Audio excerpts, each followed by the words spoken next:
একটা সভ্যতা যেখানে মানুষ নিজেকে ঈশ্বর ঘোষণা করেছিল, যেখানে পাথর কথা বলতো, দেয়াল লুকিয়ে রাখত গোপন মন্ত্র, আর নদী বইত রক্ত আর অলৌকিকতার গল্প নিয়ে।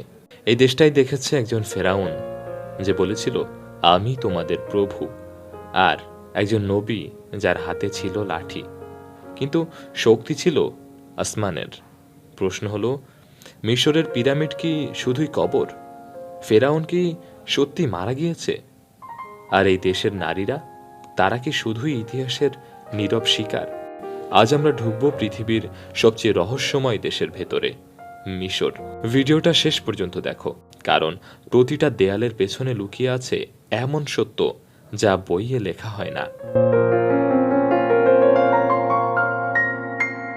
নাম্বার 1, মিশর শুধু একটা দেশ না, এক রহস্যময় মানসিকতা। মিশরকে আমরা সাধারণত চিনি পিরামিড, মমি, নীল নদী, কিন্তু বাস্তবতা হলো মিশর ছিল একটা বিশ্বাসের সাম্রাজ্য। এখানে শাসন চলত শুধু অস্ত্র দিয়ে না, চলত ভয় আর ঈশ্বরত্ব দিয়ে। প্রাচীন মিশরীয়রা বিশ্বাস করত ফেরাউন মানুষ না, ফেরাউন দেবতার প্রতিনিধি। ফেরাউনের কথা মানে ঈশ্বরের আদেশ। এই বিশ্বাসটাই ছিল মিশরের সবচেয়ে ভয়ঙ্কর অস্ত্র।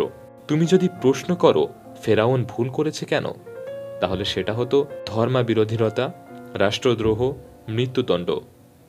এই কারণে মিশর ছিল বাইরে থেকে শক্তিশালী, কিন্তু ভেতর থেকে একটা চাপা আগ্নেয়গিরি। আর এই আগ্নেয়গিরির মাঝেই জন্ম নেয় এক অবিশ্বাস্য সংঘর্ষ, ফেরাউন বনাম মুসা আলাইহিসসালাম। নাম্বার 2, মানুষ থেকে ঈশ্বর হওয়ার ভয়ঙ্কর যাত্রা। ফেরাউন কোনো নির্দিষ্ট নাম না, এটা একটা পদবি। কিন্তু ইতিহাসে কিছু ফেরাউন ছিল যারা নিজের পরিচয়কেই ঈশ্বর বানিয়ে ফেলেছিল। তাদের দাবি ছিল, আমি সূর্যের সন্তান, আমি মৃত্যুর পরেও বাঁচব। আমার বিরুদ্ধে কোনো কথা মানেই ঈশ্বরের বিরুদ্ধে কথা। এই বিশ্বাসকে শক্ত করতে তারা বানিয়েছিল পিরামিড, মূর্তি আর অলৌকিক কাহিনী। পিরামিড শুধু কবর না, এটা ছিল ক্ষমতার প্রদর্শন। লক্ষ লক্ষ দাস কাজ করেছে একজন মানুষের মৃত্যুর পরের জীবনের জন্য। ফেরাউন জানত, যদি মানুষ তাকে ঈশ্বর ভাবে তাহলে কেউ বিদ্রোহ করবে না। কিন্তু সমস্যা শুরু হলো যেদিন একজন মানুষ এসে বলল, তুমি ঈশ্বর না, তুমি একজন শাসক। এই কথাটা ছিল মিশরের ইতিহাসের সবচেয়ে বিপজ্জনক বাক্য। নাম্বার 3, মুসা আলাইহিসসালামের লাঠি। অলৌকিকতা আর ক্ষমতার চ্যালেঞ্জ। মুসা আলাইহিসসালাম কোনো রাজ পরিবারে জন্মাননি, কিন্তু ভাগ্য তাকে এনে দিয়েছিল ফেরাউনের প্রাসাদে। একদিকে মিশরের রাজকীয় শক্তি, অন্যদিকে আল্লাহর আদেশ। মুসা আলাইহিসসালাম যখন ফেরাউনের সামনে দাঁড়িয়ে বললেন, বনি ইসরাইলকে মুক্ত করো, এটা শুধু ধর্মীয় দাবি ছিল না, এটা ছিল রাজনৈতিক বিস্ফোরণ। ফেরাউন জানত, যদি দাসরা মুক্ত হয় তাহলে পুরো অর্থনীতি ভেঙে পড়বে। আর যখন অলৌকিক ঘটনা শুরু হলো, লাঠি সাপে পরিণত হলো, নদীর পানি বদলে গেল, আসমানি বিপদ নেমে এলো, ফেরাউনের শক্তি ভেঙে পড়তে লাগলো। কিন্তু সবচেয়ে ভয়ঙ্কর ছিল, এই অলৌকিকতা মানুষকে ভয় নয়, প্রশ্ন করতে শেখাচ্ছিল। আর প্রশ্নই ছিল ফেরাউনের সবচেয়ে বড় শত্রু। নাম্বার 4, মিশরের নারীরা ইতিহাসের নীরব শিকার। প্রাচীন মিশরে নারীদের 2 রকম ছবি দেখা যায়। একদিকে রানী, দেবীর মূর্তি, ক্ষমতাশীল নারী, আর অন্যদিকে দাসী, নির্যাতিত, নিঃশব্দ শ্রমিক। ফেরাউনের যুগে সাধারণ নারীরা ছিল সম্পত্তির মতো। তাদের কাজ ছিল সন্তান জন্ম দেওয়া, দাস হিসেবে কাজ করা, পুরুষের সিদ্ধান্ত মেনে চলা। বনি ইসরায়েলের নারীদের উপর ছিল আরও ভয়ঙ্কর নির্যাতন। ইতিহাস বলে ছেলে শিশুদের হত্যা করা হতো, নারীদের বাঁচিয়ে রাখা হতো দাসত্বের জন্য। এই নারীরাই দেখেছে সন্তান হারানোর কান্না, দাসত্বের শৃঙ্খল, ফেরাউনের ভয়, কিন্তু তারাই আবার বিশ্বাস ধরে রেখেছিল। মুসা আলাইহিসসালামের মায়ের সাহস একজন নারীর বিশ্বাসের উদাহরণ, যেখানে তিনি সন্তানকে নদীতে ভাসিয়ে দিয়েছিলেন শুধুমাত্র আল্লাহর উপর ভরসা রেখে। এই গল্প শুধু ধর্মীয় না, এটা নারীর শক্তির গল্প। নাম্বার ৫, লোহিত সাগর। অলৌকিক ঘটনা না চাপা দেওয়া ইতিহাস। মূসা আলাইহিসসালাম ও বনী ইসরাইল যখন মিশর ছেড়ে পালাচ্ছিল, পেছনে ছিল ফেরাউনের সেনাবাহিনী, ঘোড়া, রথ, অস্ত্র, অহংকার, আর সামনে ছিল এক বিশাল জলরাশি। এই জায়গাতেই ইতিহাস থমকে যায়। ধর্মগ্রন্থ বলে মূসা আলাইহিসসালাম লাঠি আঘাত করলেন, সাগর দ্বিখণ্ডিত হলো, মানুষ হেঁটে পার হল। আর ফেরাউন, সে ভেবেছিল আমি ঈশ্বর, আমিও পারবো। কিন্তু এখানেই শেষ হয় এক দেবতার অভিনয়। প্রশ্ন হলো, এই ঘটনা কি শুধু বিশ্বাসের গল্প?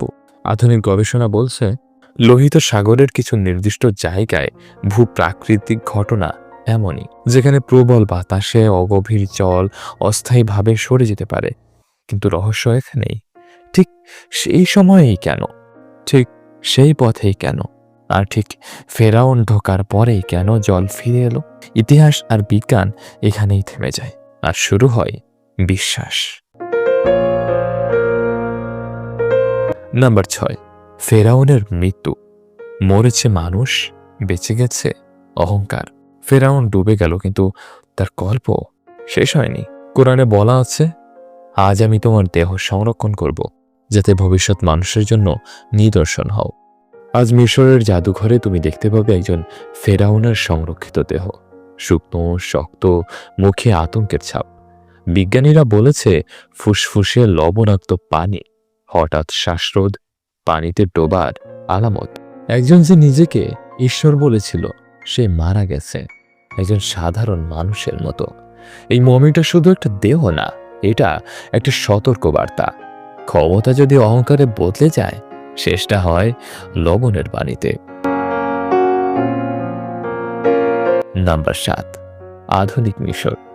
অভিশাপ কি আজও কাজ করে? অনেকে ভাবে এইসব তো প্রাচীন ইতিহাস, কিন্তু প্রশ্ন হলো, আজকের মিশর কি সত্যি শান্ত? আধুনিক মিশরেও দেখা যায় ক্ষমতার লড়াই, সেনাবাহিনীর প্রভাব, সাধারণ মানুষের কণ্ঠরুদ্ধ। আর নারীরা, আজও মিশরের বহু নারী সামাজিক চাপের শিকার, নিরাপত্তাহীন, নিজের সিদ্ধান্তে সীমাবদ্ধ। প্রাচীন মিশরে যেমন নারীরা ছিল ক্ষমতার নিচে, আজও অনেক ক্ষেত্রে পরিবর্তনটা পুরো হয়নি। কে বলে মিশর অভিশপ্ত, কিন্তু সত্যটা হয়তো অন্য কিছু। মিশর আসলে অভিশপ্ত না, মিশর বারবার ভুল থেকে না শেখার উদাহরণ। যখন শাসক নিজেকে আইনের ঊর্ধ্বে মনে করে, যখন ক্ষমতা মানুষের চেয়ে বড় হয়ে যায়, তখন ফেরাউনের মতো একজন করে জন্ম নেয়। নাম বদলায়, মুখ বদলায়, কিন্তু চরিত্র একই থেকে যায়। নাম্বার ৮, শেষ রহস্য। মিশর আমাদের কি শেখায়? মিশরের গল্প শুধু পিরামিডের না, এই গল্প ক্ষমতার। ফেরাউন ভেবেছিল সে অমর, পিরামিড তাকে বাঁচাবে, কিন্তু সময় দেখিয়েছে পাথর টিকে থাকে, কিন্তু অহংকার টিকে না। মূসা আলাইহিসসালামের লাঠি ছিল সাধারণ, কিন্তু বিশ্বাস ছিল অটল। এই গল্প আমাদের শেখায় শক্তি দিয়ে সত্য চাপা দেওয়া যায়, কিন্তু মুছে ফেলা যায় না। ইতিহাস অপেক্ষা করে, একদিন হিসাব নেয়। মিশরের দেয়ালে খোদাই করা আছে শত শত রাজা, দেবতা, যুদ্ধ, কিন্তু আজ মানুষ খোঁজে একজন নবীর গল্প, একজন অত্যাচারের পরাজয়। এটাই সত্যিকারের ইতিহাস। চূড়ান্ত সমাপ্তি। আজ তুমি জানলে মিশর কেন শুধু দেশ না, একটা রহস্য। ফেরাউন কেন শুধু রাজা না, অহংকারের প্রতীক। মূসা আলাইহিসসালাম কেন শুধু নবী না, ন্যায়ের প্রতিচ্ছবি। আর নারীরা কেন ইতিহাসের সবচেয়ে নীরব যোদ্ধা। এই গল্প আমাদের বলে, যে নিজেকে ঈশ্বর ভাবতে শুরু করে, ইতিহাস তাকে মানুষ বানিয়ে ছাড়ে। এই ছিল মিশরের গোপন রহস্য। ভিডিওটা যদি তোমাকে একটু ভাবতে বাধ্য করে, তাহলে এই ডকুমেন্টারির কাজ শেষ। এমন আরো রহস্যময় ইতিহাস জানতে আমাদের চ্যানেলটি সাবস্ক্রাইব করো, আর কমেন্টে লেখো পরের গল্প কোন সভ্যতার, কোন বিষয়ে জানতে চাও। কারণ কিছু ইতিহাস মাটির নিচে না, মানুষের ভেতরেই লুকিয়ে থাকে। দেখা হবে পরের ভিডিওতে। ভালো থেকো, সুস্থ থেকো।